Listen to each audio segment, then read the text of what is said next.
All right, Dr. Darrin Porcher is a criminal justice expert and a former NYPD officer, and he joins us now from New York. Hi, Darrin. Hello, Dana. Thanks for having me as a guest. Thank you, sir. And it's good to talk to you again. Look, in my days as a crime reporter, and I think the first year there were about 450 gun calls, as we used to call them in Toronto. And that was where the police had any report of a gun at all, and they responded. And then the ETF, which was that's Toronto's version of the emergency task force, the SWAT team, was called in. Police would stand back. The SWAT team would take up their positions, get set, establish contact with whoever was in that house or that building. Negotiations would begin, and slowly they would decide whether they were going to enter the property or not. This is a very long question. Excuse me for that. But that was in the 1980s, and things were supposed to have changed. What happened in Texas?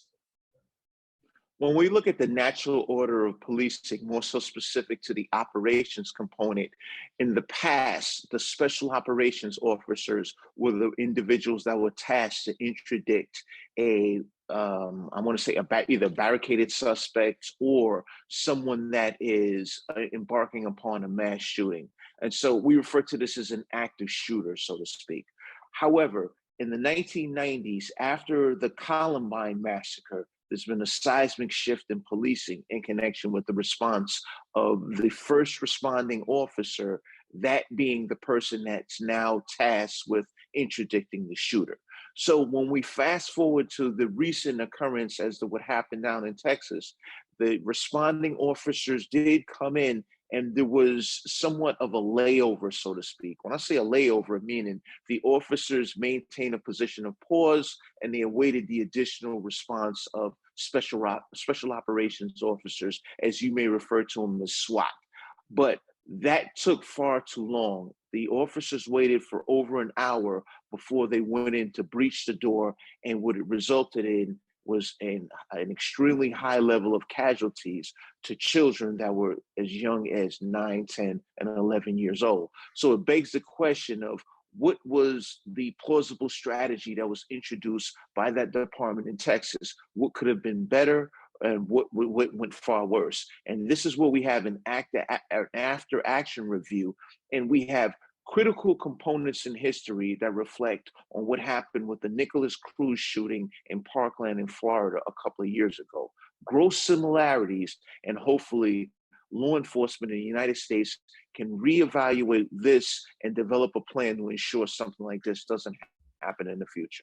All right. So, I mean, this is an act of, as far as I'm concerned, domestic terror. You can call it whatever you want to. Here in the UK, you agree. Here in the UK, they've rehearsed terror incidents, and now the drill is step over the wounded. Like, don't even deal with the wounded on the exterior of the building or just inside. You go for the gun. You go for the shooter. And that it was supposed to have happened in Texas as well. I wholeheartedly agree that this was the time that we needed to interdict the threat and terminate his assault on innocent young children. However, it didn't happen. So it begs the question of, there's been one side of the argument that states that the officers were given a command from the higher authority that this was now a barricaded suspect and no longer an active shooter. If that occurred, it was grossly inaccurate, and that was a false narrative, and the officers should have done something different. Even if it was, at that point, a contained situation, in the sense that, you know, let's say he was not firing any more shots, which I understand he did fire some more shots, but even if it was a barricaded suspect at that point, they already knew, or should have known, they had a lot of wounded people in there, and as those precious seconds and minutes ticked by, children probably died. It's a very unfortunate situation, and unfortunately, what you're saying, Dana, is accurate. So it begs the question of, what was the competence or the moral compass of the police commanders on the scene that were controlling that incident? And it was clear that it was a flawed strategy, which resulted in the death of innocent kids. In the US, is it complicated in the sense there's an extra layer? Because if something happens here in London, the Met, the London Met, are in charge, and whatever senior officer arrives on the scene takes command and gets on with it. But here you had a small town, and then you had larger regional police forces responding and state police responding, and the command structure and who pushes the launch button on a breach that barricaded suspect and get in there becomes a big question mark and becomes confusing. Well, not really. I can understand it from the external perspective of viewing this, but internally, traditionally, it's always the local police that are responsible for making that decision. Here we had an instance of local police officers that were accompanied by Border Patrol agents, and it was actually a Border Patrol officer that shot and killed the suspect. In addition to that, you had state police, the Texas Department of Public Safety, that were also a part of the equation. But the reason why we rely upon local police is because they have a better understanding of the landscape as to who the parties involved are and what the schematic of that building would be. That's why we oftentimes lend deference to the local police department. When we have a prolonged incident, that's when we'll have an incident command post that would be established, and an incident commander would be erected based on that command post structure. But oftentimes when we have a continuous event such as what we saw, it's the local police department that's at the forefront. Local police department armed with what? Well, in Texas, you have a local police department that's armed with long guns, automatic weapons, and things to that effect, because you have a very gun-happy culture in Texas. So you're going to have the armaments, although it was a small department, but that department was equipped with the necessary resources. And it just didn't, or the plan of execution in accordance with what it should have been. So you don't think they stood back and stood down or waited for more serious equipped police to arrive based on the fact that they were wearing like sidearms, they had handguns? You think they actually probably did have the weapons they needed to go in and take on a guy with 2 AR-15s? Absolutely. In a place like Texas, all of those small town police officers not only have sidearms, but they have long guns. Texas is one of those states where it's a gun culture that affords police as well as citizens these long guns. So you had responding officers that from that small town of Uvalde that were in possession of long guns.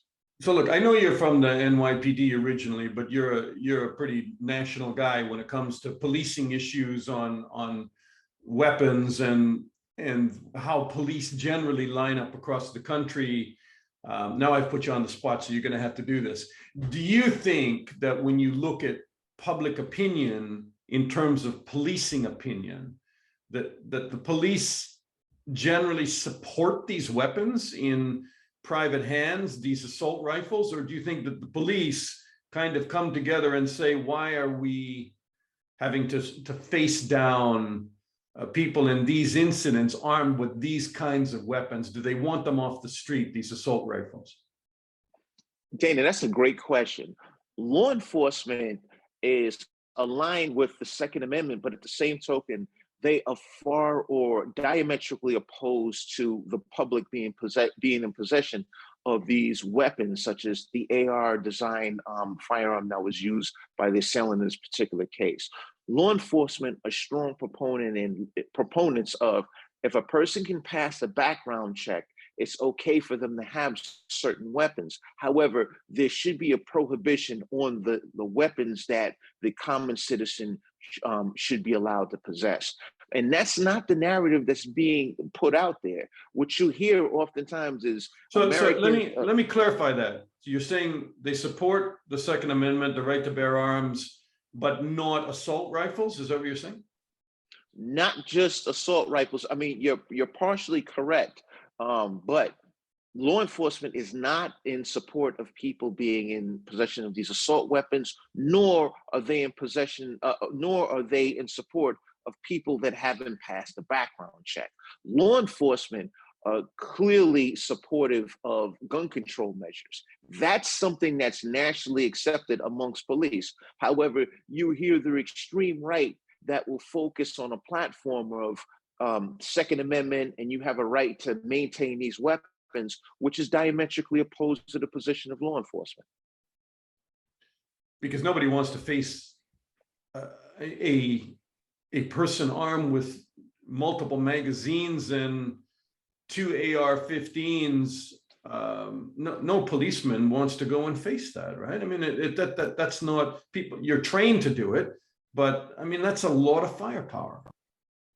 You're absolutely right, Dana. And it begs the question of how is Congress managing this very slippery slope of gun control in the United States? I'm a firm proponent in this. There needs to be some gun control, but there are other things that I'm willing to accept. When I say some gun control, meaning there needs to be background checks, there needs to be people that are of mental health concern. If they are in possession of weapons, they need to be removed. We need to enforce the red flag laws.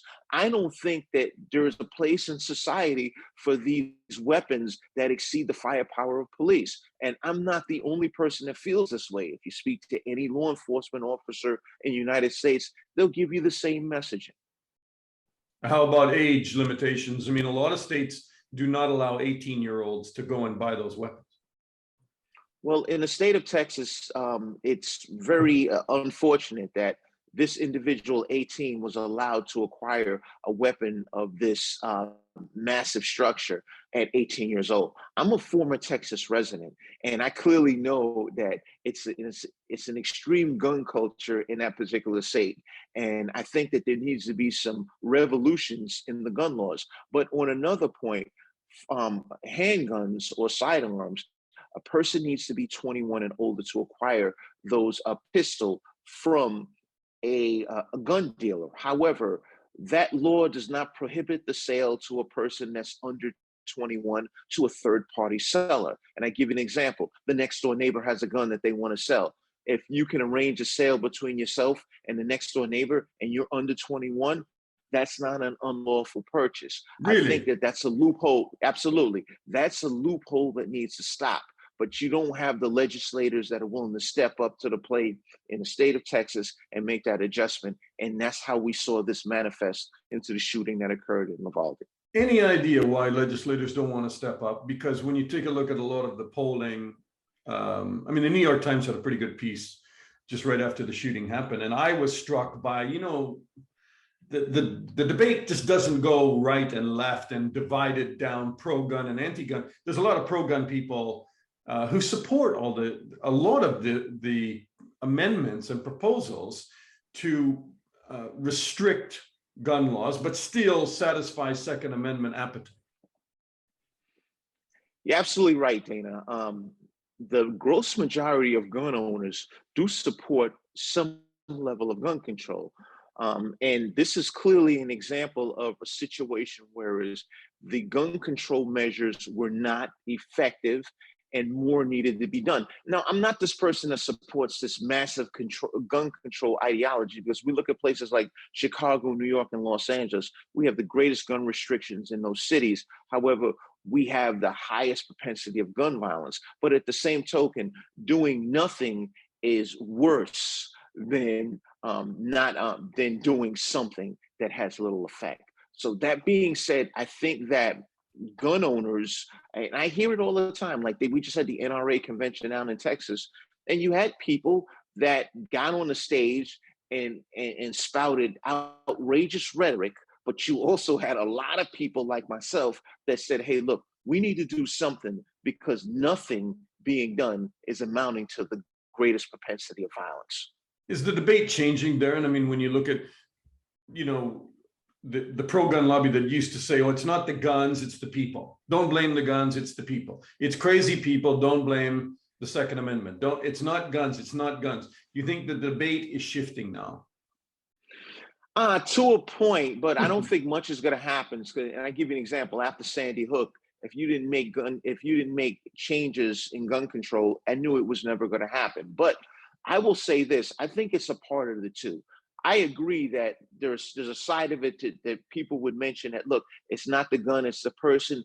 Yes, it is the person, but at the same token, the person needs to be in possession of this firearm. So it bifurcates into two components. Last question, and you're going to hate me for asking, but you appear on left and right wing media. And I'm very curious because you go on CNN, which is considered left, and then you wind up, in particular, maybe sometimes on Fox News, which, where they line up on gun laws. So how do you navigate that in terms of commentary? Very easy, very easy. And like I mentioned to you earlier, that it bifurcates into 2 points. It's many people will say it's not the gun, it's the person, and you can run somebody over with a car and kill them. So why didn't we outlaw cars? I got it, but at the same token, you need to look at what the problem is. The problem is people of an unsound mind in possession of a firearm is a double exposure to danger. So you need to focus on not just the person, but what they had to commit to these atrocities. And that's my argument on all media. And people are in wide acceptance and agreement to that. So you mentioned the New York Times article in connection with where we as common citizens stand in connection with gun control.